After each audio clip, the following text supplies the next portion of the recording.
So good morning guys. और current affairs के revision वाले वीडियो में सबसे पहले हम पुराने महीने के करंट अफेयर्स का रिवीजन करेंगे। तो हमारा पहला प्रश्न क्या है, हुबली रेलवे स्टेशन का नाम बदलकर किसके नाम पे रखा गया? तो आंसर होगा श्री सिद्धरूदा स्वामी जी के नाम पे। ये आपको मिलेगा हुबली रेलवे स्टेशन कर्नाटक में। और हुबली रेलवे स्टेशन से आप क्या जोड़ सकते हो पॉइंट कि भारत का सबसे लंबा प्लेटफॉर्म जिसकी लंबाई है 1400 मीटर वो यहीं पे बनाया जा रहा है। फिर है किसने वुशु विश्व चैंपियनशिप 2019 में गोल्ड मेडल जीता? तो आंसर होगा पूनम खत्री ने। एक्चुअली इन्होंने सिल्वर मेडल जीता था, लेकिन अभी हुआ क्या, ईरान की जो गोल्ड मेडलिस्ट थी इसमें उनका जो डोपिंग टेस्ट कराया गया था वो पॉजिटिव पाया गया, तो उनका गोल्ड मेडल कैंसिल कर दिया और पूनम खत्री को गोल्ड मेडल दे दिया गया। इंटरनेशनल वुशु फेडरेशन का हेडक्वार्टर मिलेगा आपको बीजिंग चाइना में। फिर है पहला हमले से शिक्षा की रक्षा के लिए अंतर्राष्ट्रीय दिवस कब मनाया गया? तो आंसर होगा 9 सितंबर को। इंग्लिश में बोलेंगे तो International Day to Protect Education from Attack. और इसकी थीम क्या रही? इसकी थीम है protect education save a generation. फिर है 2016-17 से 2018-19 में भारत का रक्षा निर्यात कितने प्रतिशत बढ़ा? तो आंसर होगा 700%। और आपको बता दूं 2019 तक भारत दुनिया में रक्षा निर्यातकों की सूची में 19th पोजीशन पर है। फिर है किस बैंक ने स्टार्टअप और उद्यमियों के लिए आई स्टार्टअप 2.0 लॉन्च किया? तो आंसर होगा आईसीआईसीआई बैंक ने। आईसीआईसीआई बैंक जिसका हेडक्वार्टर मुंबई में है, एमडी सीईओ संदीप बख्शी हैं और इसकी टैगलाइन होती है हम है ना ख्याल आपका।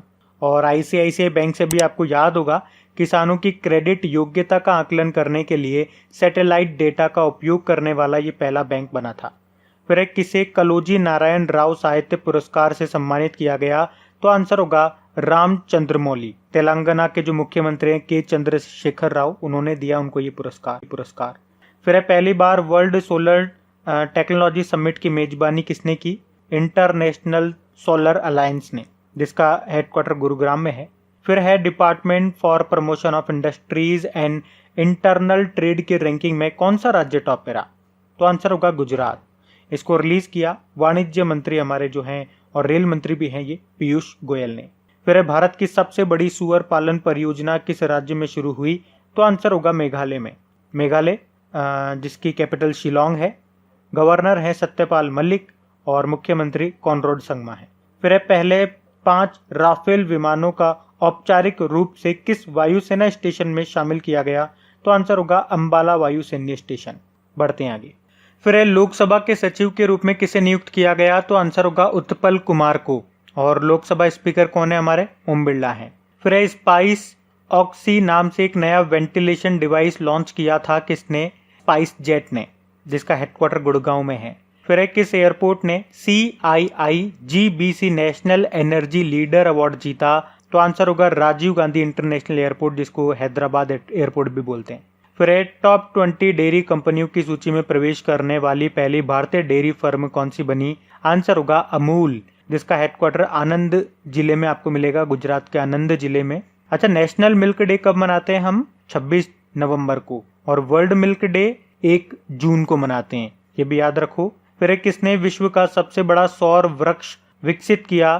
तो आंसर होगा CSIR CMERI ने, मतलब council of scientific and industrial research और central mechanical engineering research institute. फिर किसने मेडबॉट नाम से एक remote controlled medical trolley develop की? तो आंसर होगा भारतीय रेलवे ने। तो कोविड-19 रोगियों को भोजन या दवा वगैरह पहुंचाने में मदद करने के लिए इसको डेवलप किया था भारतीय रेलवे ने। फिर किस राज्य में बच्चों का पहला अखबार लॉन्च किया गया था? तो आंसर होगा असम में, जिसका नाम था द यंग माइंड्स। फिर किस देश ने भारत को कोविड-19 संकट से निपटने के लिए 3500 करोड़ रुपए के ऋण सहायता दी? तो आंसर होगा जापान ने। फिर भारत का पहला खिलौना निर्माण समूह यानी कि टॉय मैन्युफैक्चरिंग क्लस्टर ये कहाँ पे स्थापित किया गया? तो आंसर होगा कर्नाटक में। फिर अब से प्रश्न पूछा जा रहा है, कार्टून श्रृंखला स्कूबी डू के सह निर्माता जिनका नाम था जॉ रूबी, इनका निधन हो गया, किस देश के थे वो? तो आंसर होगा USA के। बढ़ते हैं आगे। तो चलिए कल के करंट अफेयर्स को भी रिवाइज कर लेते हैं। पहला प्रश्न आपसे पूछा जा रहा है, अंतरराष्ट्रीय अनुवाद दिवस इंटरनेशनल ट्रांसलेशन डे ये हमने मनाया अभी 30 सितंबर को, और इसकी थीम रही थी finding the words for a world in crisis. Hindi में बोलेंगे तो संकट में दुनिया के लिए शब्दों की तलाश करना। फिर है किसे यूनाइटेड नेशन डेवलपमेंट प्रोग्राम ने स्पेशल ह्यूमैनिटेरियन एक्शन अवार्ड से सम्मानित किया, तो आंसर होगा सोनू सूद को। फिर है वाईएसआर जल कला स्कीम शुरू की, वाईएसआर से समझ गए होंगे, इसका आंसर होगा आंध्र प्रदेश। क्या है इस स्कीम में? इसमें जरूरतमंद किसानों के लिए मुफ्त में बोरवेल ड्रिल की व्यवस्था की जाएगी। फिर मिंत्रा ने अपने ब्यूटी सेगमेंट के लिए किसे अपना ब्रांड एम्बेसडर बनाया, तो आंसर होगा दिशा पाटनी को।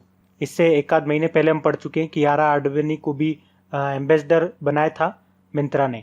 फिर नेशनल आईडी में फेशियल वेरिफिकेशन का इस्तेमाल करने वाला दुनिया का पहला देश कौन सा बना? सिंगापुर। सिंगापुर सिटी इसकी कैपिटल है और प्रेसिडेंट है हलीमा याकब। फिर है हुरुन इंडिया रिच लिस्ट जो अभी आई है उसमें एक बार फिर से टॉप पे रहे कौन? मुकेश अंबानी। लगातार 9वें साल ये इसमें टॉप पे रहे। फिर है उड़ीसा गवर्नमेंट ने पर्यटकों को लुभाने के लिए कौन सा अभियान शुरू किया? Orissa by road. फिर है FTII यानी कि film and television institute of India governing council के चेयरमैन कौन बने? शेखर कपूर। फिर है नाबार्ड किस राज्य में स्वच्छता अभियान शुरू करेगा, तो आंसर होगा कर्नाटक में। नाबार्ड मतलब होता है national bank for agriculture and rural development. इसके अध्यक्ष हैं गोविंद राजुलू चिंटला। फिर फ्लिपकार्ट और किस जनरल इंश्योरेंस कंपनी ने ऑनलाइन वित्तीय धोखाधड़ी के लिए बीमा कवर लॉन्च किया, तो आंसर होगा बजाज आलियांज। इसका हेडक्वार्टर पुणे में है और इसके CEO तपन सिंघल है। इसके ब्रांड एम्बेसडर अभी बन गए आयुष्मान खुराना। फिर कौन सा राज्य छात्रों के लिए रेडियो पाठशाला आयोजित करेगा, तो आंसर होगा उड़ीसा। बढ़ते हैं आगे। चलिए स्टैटिक क्वेश्चंस की भी हम बात करते हैं। तो आपसे पहला प्रश्न पूछा जा रहा है, जम्मू कश्मीर के अभी दूसरे नंबर के लेफ्टिनेंट गवर्नर कौन बने? मनोज सिन्हा। पहले नंबर के कौन थे? गिरीश चंद्र मुर्मू थे।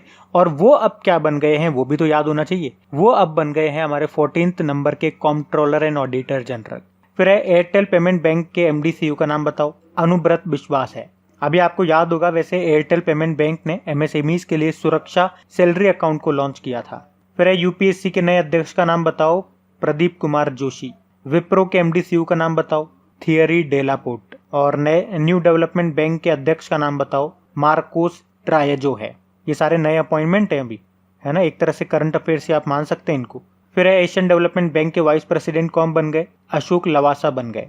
और वैसे एशियन डेवलपमेंट बैंक के अध्यक्ष कौन है? मसात्सु कावासाकावा। फिर है नेशनल हैंडलूम डे, ये हम 7 अगस्त को मनाते हैं। फिर है ग्लोबल यूनिकॉर्न 2020 की लिस्ट में भारत किस स्थान पर है? चौथे स्थान पर है।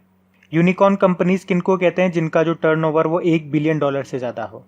और इसमें भारत तो चौथे स्थान पे आ गया। पहले नंबर पे तो USA है, दूसरे पे चाइना है और तीसरे पे ब्रिटेन है। मतलब इन सब की जो यूनिकॉर्न कंपनीज है वो सबसे ज्यादा है। USA के पास सबसे ज्यादा है, फिर चाइना, फिर ब्रिटेन और अब भारत। फिर देश का पहला हिम तेंदुआ संरक्षण केंद्र ये कहाँ पे बनाया गया, तो आंसर होगा उत्तराखंड में। हिम तेंदुआ को अंग्रेजी में बोलते हैं स्नो लेपर्ड।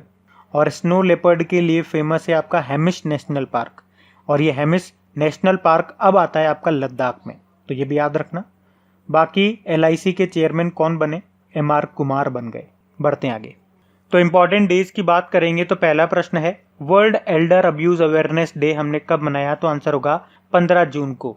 थीम रही थी लिफ्टिंग अप वॉइसेस। और जब भी एल्डर पर्सन की बात आती है मैं आपको एक और डे बताता हूँ, international day of older person 1 अक्टूबर को मनाते हैं। फिर है ग्लोबल विंड डे, ये हमने 15 जून को मनाया। फिर अंतरराष्ट्रीय परिवार प्रेक्षण दिवस यानी कि international day of family remittance, ये हमने 16 जून को मनाया। और थीम रही थी building resilience in times of crisis. अच्छा, अंतरराष्ट्रीय परिवार दिवस भी आप याद रखो, वो हम मनाते हैं 15 मई को। फिर है विश्व मरुस्थलीकरण व सूखा रोकथाम दिवस, ये हमने 17 जून को मनाया। इंग्लिश में बोलेंगे तो World Day to Combat Desertification, जिसकी थीम भी थी food feed fibre the link between consumption and land. फिर है ऑटिस्टिक प्राइड डे, ये 18 जून को मनाया। इसी से मिलता जुलता एक और डे मैं आपको बताता हूँ, वर्ल्ड ऑटिज्म अवेयरनेस डे, वो हमने 2 अप्रैल को मनाया था, जिसकी थीम थी द ट्रांजिशन टू एडल्टहुड। अच्छा, वैसे 18 जून की बात है तो आपको याद होगा कर्नाटक सरकार ने मास्क दिवस मनाया था 18 जून को। फिर है विश्व सिकल सेल दिवस 19 जून को मनाया। फिर है विश्व शरणार्थी दिवस, ये हमने मनाया था 20 जून को, जिसकी थीम क्या थी? Every action counts. फिर international yoga day, international yoga day हम मनाते हैं 21 जून को। और इस बार की जो थीम थी वो क्या थी? Yoga for health, yoga at home. फिर है वर्ल्ड म्यूजिक डे, ये हमने 21 जून को मनाया। वैसे 21 जून को वर्ल्ड हाइड्रोग्राफी डे भी मनाया था। फिर है United nation public service day, संयुक्त राष्ट्र लोक सेवा दिवस, 23 जून को मनाया। वैसे 23 जून को और क्या डे मनाते हैं अपन, अंतरराष्ट्रीय विधवा दिवस, इंटरनेशनल विडो डे।